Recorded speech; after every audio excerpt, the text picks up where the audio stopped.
High student, আমি প্রিয়াঙ্কা বৈদ্য চলে এসেছি আরেকটা নতুন ভিডিও নিয়ে। আজকে যেটা নিয়ে আলোচনা করব সেটা হচ্ছে তোমাদের রি-নিট 2025। এটা নিয়ে কিন্তু আমি অলরেডি আলোচনা করেছিলাম যে কি ব্যাপারটা হয়েছিল। তোমাদের যখন এক্সামটা হয়েছিল তখন কিন্তু বিভিন্ন সেন্টারে কি হয়েছিল, কারেন্ট না থাকার জন্য, লাইটের একটা প্রবলেমের জন্য কিছু স্টুডেন্টদের কিন্তু পরীক্ষা দিতে অসুবিধা হয়েছিল। তো সেই নিয়ে কিন্তু তারা কেস ফাইল করেছিল এবং সেখানে কিন্তু রি-নিট হওয়ার একটা সম্ভাবনা তৈরি হচ্ছিল।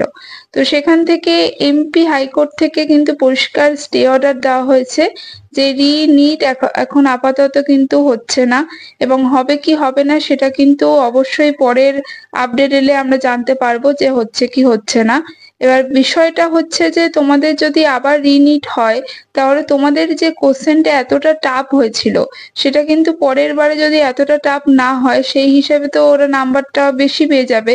তো সেই হিসাবে অন্য স্টুডেন্টরা আবার কেস হতে পারে। তো সেই নিয়েই একটা আলোচনা সাপেক্ষ বিষয় চলছে।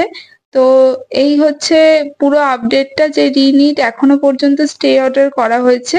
যে রি-নিট হবে কি হবে না সেটা পরের যে হিয়ারিং রয়েছে সেখানে আরো আমাদের ওয়েট করতে হবে যে সেখানে কি আপডেট আসছে।